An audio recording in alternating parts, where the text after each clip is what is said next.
지금 이 시점에 제 의견을 묻으신 게 아니고 제가 아까 진술한 거는 제가 지금 후보자 생각을 묻는 거예요. 당연히 2018년 대법원 판결을 존중해야 되고요. 그 결과 때문에 그러면 지금은 개인 청구권이 소멸됐습니까? 안 됐습니까? 이 대법원 판결이 소멸됐다고 했죠. 그러면 정부도 그에 따라야 되겠죠. 지금 당연히 따라야 되죠. 그렇게 답변하셔야 된다. 그렇게 그런데 답변했습니다. 그러니까 잘못 이해하셨으면 제가 잘못 이게 전달했겠지만 제 잘못 뜻으로 이해한 게 아니라 우리 후보자가 답변을 할 때 그걸 모호하게 하고 더군다나 서면 답변에도 역대 정부가 네. 개인 청구권은 소멸되지 않은 것으로 해왔다. 아니요, 일괄 해결됐다라고 계속 일관성 있게 답변했습니다. 제가. 그러니까 소멸이 아니고 해결됐다고 또 말을 했잖아요. 그 부분을 2018년 후보자. 대법원이 판결이 명확하게 한 겁니다. 그렇죠. 그 이전에는 자, 일괄 들어보세요. 해결됐다는 그러면 지금 입장을 후보자는 예. 개인 청구권이 소멸됐다라는 것을 인정합니까? 지금은 인정합니다. 그 인정하세요? 판결이 그렇게 됐어요. 그럼 역대 정부의 태도나 자세도 이제 바꿔야 되겠죠. 그게 아니라는 거죠. 행정부 입장은 그대로 있고 지금 대부분의 무슨 판결이 말씀을 하세요, 후보자님? 아니 이 청구권 협정으로 개인 청구권이 소멸되었다라는 입장을 말씀하셨고 소멸되지는 않았고요. 개인 청구권이 일괄 해결되었다. 소멸되었냐 아니면 법리 논쟁이 있고요. 일괄 해결되었느냐 안 되느냐는 문제에서는 일괄 해결되었다는 것이 소멸되지 않았다라고 하는 것이 역대 우리 정부의 입장이기도 했고 아닙니다. 일괄 해결됐다는 게 우리 정부의 입장입니다. 청구권 소멸 여부에서는 입장을 정리한 적이 없습니다. 소멸되지 않았다라고 하는 것이 노무현 정부 때 민관 협의회의 최종 결론인 것으로 알고 있고요. 아닙니다. 결론에는 그런 게 역대 일본 총리도 일본 국회에 출석해서 이 문제에 대한 답변에 대해서 개인 청구권은 여전히 살아있다라는 답변을 계속 해왔는데 이 부분에 대해서 모르십니까? 한미일 공조를 강화시켜서 북한의 핵과 미사일이 억제되고 있는 것인가요? 대비를 하고 있다고 생각합니다. 저희들이. 아, 억제되기보다 우리 누구에 대한 핵 억제력을 우리의 자각 능력을 강화하겠다는 것으로 저는 이해합니다. 자각 능력을 강화하겠다. 북한 핵미사일 고도화를 막는 것은 제재라든가 여러 가지 국제사회의 그러니까 압력과 그런 걸 통해서 하는 것이고요. 북이 핵 개발을 하든 핵 확장을 하든 뭐 미사일을 뭐 갖고 가발을 하든 그건 상관없이 우리의 자각 우리의 핵 능력을 억제력을 강화시키겠다 강화한다는 이런 거. 얘기를 뜻인가요? 예, 뜻인가요? 예. 그런데 원래는 그런 뜻이 아니었죠. 북한의 핵 확장 능력, 그다음에 아닙니다. 미사일 능력들을 대북 어떻게 확장 하면 억제. 이것을 억제할 것인가? 아닙니다. 이게 확장 억제 전략 아닙니까? 익스텐디드 디터런스는 그 핵 우산을 포함한 모든 재래식 그런 걸 다 감안한 미국의 우리에 대한 그 군사 안보적 지원, 그걸 우리의 재래식 무기 능력 모든 걸 합친 그런 확장 억제라는 게 바로 그런 개념으로 이해하고 있습니다. 아, 이거 잘못 알고 계신 것 같은데요. 그렇지 않습니다. 북한의 핵과 미사일의 확장을 일정 정도 억제할 수 있는 아니, 전략을 가지고 구축해 가겠다라고 대북 하는 확장 억제라는 한미일 건 공조를 통해서 북한의 핵의 확장이 아니라 우리의 디터런스가 익스텐디드 된다는 말이기 때문에 행제동 관련해서 여러 이제 의원님들 질의를 했는데 과정에서 후보자 개인이 거기에 대해서 할 말을 좀 소명한다든지 또 필요한 일을 하는 것은 저는 할 수 있다고 생각하는데 이 사건 자체가 대법원 내지 법원행정처가 직권을 남용해서 행정부 등과 협의 또는 논의해서 했던 굉장히 중대한 범죄인데 그거 자체를 부정하는 듯한 후보자의 답변 태도는 저는 아주 맞지 않다고 생각을 합니다. 예를 들어 올해 1월, 2월에 이 판결 선고가 있는 거 아시죠? 네. 그 판결 선고에 의해서 상당 부분 유죄로 나온다면 지금 소명되듯이 네. 후보자로서는 지금 이야기하고 있는 것에 대해서 책임을 져야 될 것 같아요. 그렇게 회피하다가는 제가 말씀드린 대로 답변을 네. 잘 봐보세요. 좀 유추해서 바로 반박하려고 하지 말고 오전에 답변 내용 보면 후보자가 구체적인 사안에 대해서 이거는 이렇다, 뭐 범죄 인식이 없었다든지 모의가 없었다 등은 할 수가 있는데 이 사법농단 사건 자체를 마치 필요한 것처럼 또는 적법한 것처럼 이야기하는 것은 저는 옳지 않다고 생각합니다. 그런 의미에서 후보자가 답변을 할 때 좀 더 신중하게 하세요. 네 그렇게 하겠습니다. 2018년 그리고 작년에 이제 강제동 관련해서 판결이 나왔잖아요. 네. 그 대법원 판결에 의하면 개인 청구권은 소멸되지 않는다라는 것을 대법원에서 분명하게 하고 있는데 지금 후보자가 이야기하는 것은 소멸은 안 됐는데 해결 방안이 없다? 다시 한번 이야기를 해보시죠. 대법원 지금 판결하고 후보자 답변은 모순되는 거 아니에요? 일괄 해결되었음으로 인해서 그 결과로서 청구권을 추구하는 과정에서 소위 외교적 보호권 같은 것들이 불가능하기 때문에 사실상 소멸의 효과가 있다고 하는 것은 맞는 얘기일지 모르지만 그 판결 자체로서 우리 행정부가 취한 입장이 청구권이 소멸됐다는 입장을 취했다는 게 아니라는 말씀입니다. 그게 일괄 해결된 것과 들어보세요. 그 결과로서의 권리 소멸의 문제는 별개라는 들어보세요. 말씀입니다. 예. 저는 궤변이에요. 대법원에서 개인 청구권이 소멸되지 않았다고 했거든요. 2018년에 그건 2012년 18년에 들어보세요. 그랬습니다. 2018 제가 이야기하는 것은 대법원 판결 이후의 것을 묻고 있잖아요. 네. 듣겠습니다. 후보자께서 그렇게 반대하려고 하지 말고 네. 제가 말하는 걸 잘 듣고 해야 되지 않겠어요? 네. 대법원 판결에서 개인 청구권이 소멸 안 됐다라는 걸 분명하게 하고 있는 것에 대해서 후보자는 왜 자꾸 다른 이야기를 하냐라고 제가 질문을 하고 있는 거거든요. 2018년에 네. 이 대법원 판결이 나온 뒤로 문재인 대통령께서 이렇게 이야기를 했어요. 말씀하셨죠? 네. 이번 대법원 판결은 한일 기본협정을 부정하는 것이 아니다. 다만 기본협정은 유효하지만 노동자 개인이 일본 기업에 대해 청구한 손해배상 청구권까지 소멸된 것은 아니라고 본다. 네. 이렇게 한 거예요. 다시 말씀드리면 개인 청구권이 소멸되지 않다고 대통령이 적어도 정부를 대표해서 이야기를 했단 말이죠. 네. 그러면 그 전에 어떤 거에 대해서도 다른 의원, 김호 의원님 이야기대로 다툼이 있다든지 다른 이야기를 할지 몰라도 네. 적어도 2018년 대법원 판결 그리고 작년에 대법원 판결이 나왔을 때는 여기에 기해서 이야기를 하는 것이 국무위원의 자세고 태도예요.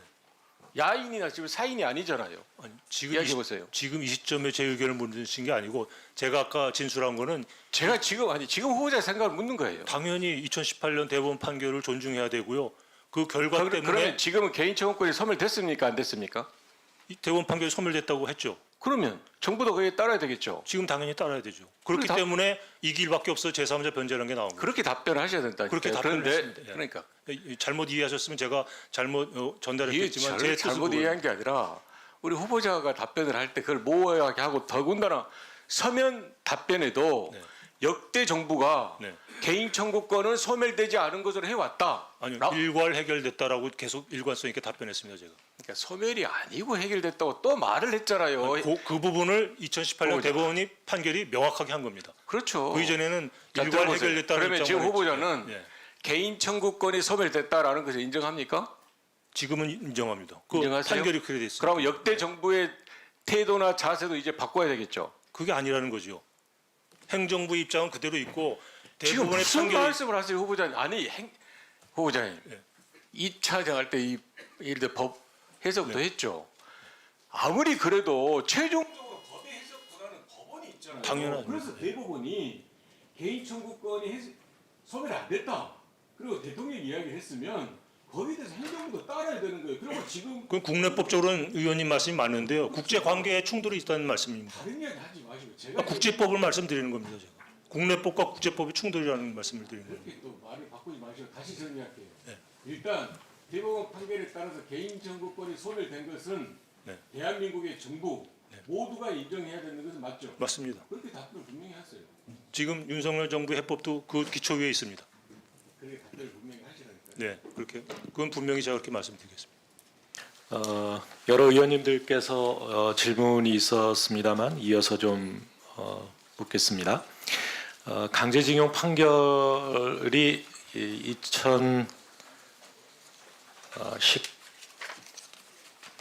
2018년 이 10월에 결국 그 고법의 파기환송심 결정대로 고법이 확정됐죠. 네. 예.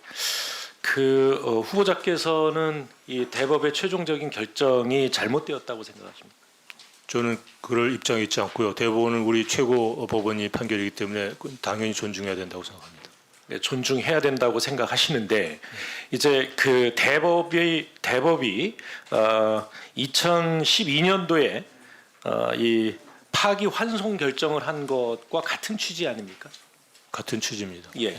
그 당시에는 그런데 그 결정을 왜 늦춰달라고 한 겁니까? 아까 말씀드린 그 대로 판단이 대법의 결정이 잘못되었다고 판단하기 때문 아닙니까? 아니요, 역대 행정부 입장과 상충하는 부분이 있으니 그 문제를 어떻게 원만히 처리하는 것이 국익을 위해서 합당한 건지 깊은 고민을 한 겁니다. 자, 거기에 대해서 또 아까 우리 정진석 의원의 질문에 대해서 이 청구권 협정으로 개인 청구권이 소멸되었다라는 입장을 말씀하셨고, 소멸되지는 않았고요. 개인 청구권이 일괄 해결되었다. 소멸되었냐 아니면 법리 논쟁이 있고요. 일괄 해결되었느냐 안 되느냐는 문제에서는 일괄 해결되었다는 것이 네, 소멸되지 역대 정부 않았다라고 하는 것이 역대 우리 정부의 입장이기도 했고, 아닙니다. 일괄 해결됐다는 게 우리 정부의 입장입니다. 청구권 소멸 여부에서는 입장을 정리한 적이 없습니다. 소멸되지 않았다라고 하는 것이 노무현 정부 때 민관 협의회의 최종 결론인 것으로 알고 있고요. 아닙니다. 결론에는 그런 게 역대 일본 총리도 일본 국회에 출석해서 이 문제에 대한 답변에 대해서 개인 청구권은 여전히 살아있다라는 답변을 계속 해왔는데 이 부분에 대해서 모르십니까? 제가 말씀드린 게 개인 청구권 소멸에 대해서는 여러 가지 이견이 있다라는 말씀을 드렸습니다. 그러니까 일본 다만 정부도 해결됐다는 거지. 일본 정부도 살아있다. 아베 정부 이전에요. 아베 정부 이전까지는 살아있다라고 이야기를 해왔습니다. 그것도 아주 뉘앙스에 있는 여러 사람 자리에 있는 여러 그러니까 사람들이 살아는 다른 있고 소멸되지는 않았는데 해결됐다. 그게 결과적으로 그래서 대법의 판결은 우리 정부의 외교적인 부담을 심각하게 준 것이다. 이렇게 보는 것이에요. 그건 맞습니다. 예. 외교적인 부담이라고 하셨는데 행정부도 사법부의 최종 결정을 존중해야 할 의무가 있죠. 그래서 지금 존중해서 제3자 변제안이 나온 겁니다. 자, 이제 보세요. 2013년 이 고법이 결정하고 또 이 일본의 피고 측이 재항고를 하고 난 이후에 이 재상고를 하고 난 이후에 이 판결을 계속 최대한 미뤄야 된다라고 주장한 것으로 저는 알고 있는데 지난 그 사법농단 재판에서 증인으로 출석해서 그렇게 발언한 적이 있죠. 그것이 법률 전문가 검토 결과 간담회 결과 요지를 제가 정리하면서 수정해 준 것이지 제 외교부의 의견으로 한 게 아닙니다. 입장이라는 겁니까? 그러니까 아니요, 그때 그 문서는 아니, 법률 전문가의 전문가의 자문을 구한 건 외교부고 차관 아니십니까? 그러니까 차관이었을 자문을 때 구해서 그걸 정리한 문서입니다. 아니, 거기에 그러니까요. 잘못되어 있는 부분이 있어 제가 수정을 해준 겁니다. 예, 판결을 최대한 미뤄달라라고 증언한 사실이 있죠. 아닙니다. 그거는 시간을 아까 말씀드린 대로 2, 3개월 내에 확정돼서는 안 되겠다. 최소한도 대비할 수 있는 충분한 시간의 여지는 있어야 되겠다. 그런 사법부의 뜻이지. 판결을 존중한다는 의미는 네. 설사 그것이 외교적으로 부담이 된다 하더라도 그것을 뭐 몇 달이 됐든 연기를 요청한다면 연기하는 사이에 정부는 무슨 노력을 했습니까? 일본 정부에 대해서 우리 사법부의 판결을 수용해 줄 것을 외교적으로 노력해 봤습니까? 그거는 이전 정부에서도 한 적이 없다고 생각합니다. 저는. 그게 한일 관계를 여기까지 끌고 무슨 왔다고 말씀이세요? 생각합니다. 이전 정부요? 그러니까 그거를 풀기 위한 어떤 노력들이 제가 지금 묻고 있는 것은 외교부 차관으로서 국무위원 후보자가 어떤 노력을 했는가? 사법부에 대해서 판결을 연기해달라라고 요청하는 대신에 일본 정부에다 우리 사법부의 판결은 이러이러한 취지니까 이런 취지를 수용해달라라고 하는 외교적인 노력을 한 적이 있는가? 그런 걸 묻고 있습니다. 외교적으로는 당연히 우리 사법부의 판결을 존중해야 되고 우리가 거기에 관여할 수 없다라는 분명한 입장을 일본에 전달했습니다. 전달했습니까? 그럼요. 예. 그거는 모든 외교 문서 기록에 나와 있습니다. 그런데요, 유명한 전 외교부 장관 만나신 적 있죠? 가끔 만났습니다. 그 재판 증언에 따르면 2015년 11월에 그 당시 일본 전범기업의 법률 대리인이었던 김앤장 고문이었죠. 또 게다가 강제징용 사건의 대응팀으로 활동하고 있던 유명한 전 장관을 만났다라는 것을 진술을 했어요. 이분을 만나서 오히려 역으로 설득된 것 아닙니까? 유 장관님은 제 외교부 선배이자 상사이기 때문에 가끔 만나서 점심을 한 적이 있고 그때 일반적인 수준에서 여러 가지 외교 문제에 대해서 그냥 협의한 적이나 대화한 적은 있지만 이 문제를 한 적이 없고요. 예, 제가 재판- 의도적으로 이 문제는 재판의 제가 증거로 채택되어 피했습니다. 있는 김현장의 변호사 메모에 의하면 이렇게 돼 있어요. 외교부와 대법원의 커뮤니케이션에 문제가 없나? 문제 없다고 확인했다. 이것을 이제 유명한 전 장관이 조태열 차관과의 미팅 이후에 메모가 돼 있는 것이 발견이 돼 있어요. 저는 김현장 대법원 문건에 대해서 아는 바 없습니다. 유명한 장관이 이런 이 메모를 남기게 한 것에 대해서 아무런 이 도의적 책임 못 느낍니까? 그 부분에 대해서도 저는 아는 바 없습니다. 그분이 어떤 얘기를 어떤 메모를 남겼는지 저는 알지 못합니다. 위증에 대해서는 처벌받을 네. 수 있다는 거 알고 계십니까? 알고 있습니다. 예. 저는 아까 후보자께서 경제부처라는 자세로 일을 하시겠다고 그래서 상당히 기대를 했는데 아까 질문에 대해서 전혀 우리 외교의 실패가 실제로 우리 경제 실패에 어떤 영향을 미치고 어떻게 작용하는지 왜 이런 일이 발생했는지에 대한 원인을 좀 파악하고 싶었는데 제대로 잘 모르고 있는 것 같아서 참 실망이 큽니다.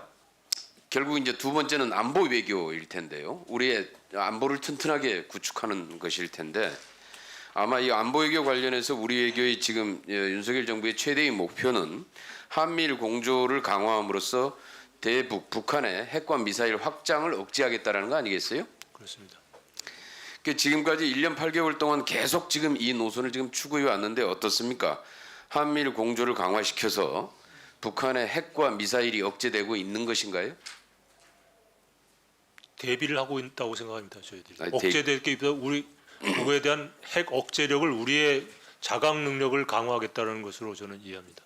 자각 능력을 강화하겠다. 북한 핵미사일 고도화를 막는 것은 제재라든가 여러 가지 국제사회의 그러니까 압력과 그런 걸 통해서 하는 북이 것이고요. 북이 핵 개발을 하든 핵 확장을 하든 뭐 미사일을 뭐 갖고 가발을 하든 그건 상관없이 우리의 자각 우리의 핵 능력을 억지력을 강화시키겠다 강화한다는 이런 거- 얘기라는 그건- 뜻인가요? 예, 그런데 원래는 그런 뜻이 아니었죠. 북한의 핵 확장 능력 그다음에 아닙니다. 이 미사일 능력들을 대북 어떻게 확장 하면 억제. 이것을 억제할 것인가? 아닙니다. 이게 확장 억제 전략 아닙니까? 익스텐디드 디터런스는 핵 우산을 포함한 모든 재래식 그런 걸 다 감안한 미국의 우리에 대한 그 군사 안보적 지원, 그걸 우리의 재래식 무기의 능력 모든 걸 합친 그런 확장 억제라는 게 바로 그런 개념으로 이해하고 있습니다.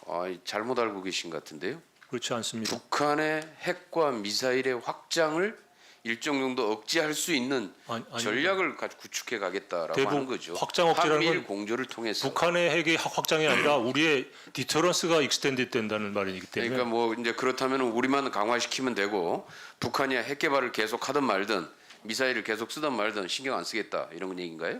아니죠. 북한의 핵미사일 능력이 고도화되는데 우리는 가만히 있을 수 없으니까 우리도 자강을 통해서 근데 대비하겠다는 거죠. 문제는 이제 그런 겁니다. 지금 윤석열 정부 들어서 1년 8개월 동안 계속 지금 현재 확장 억제를 강화하겠다고 계속 지금 추구해 왔는데 문제는 22년 9월 달에 북한이 핵무력을 법제화했습니다. 그리고 23년 9월에는 헌법에 명시하고 전술 핵 가상 훈련을 실시했죠. 그리고 전술 핵 잠수함까지 공개했습니다. 탄도미사일 발사 건수를 보면은 윤석열 정부 1년 동안에 발사한 탄도미사일 수가 문재인 정부 5년 동안 발사했던 숫자보다 더 많습니다. 알고 계십니까? 뭐 숫자는 알고 예, 있습니다. 숫자는 그렇습니다.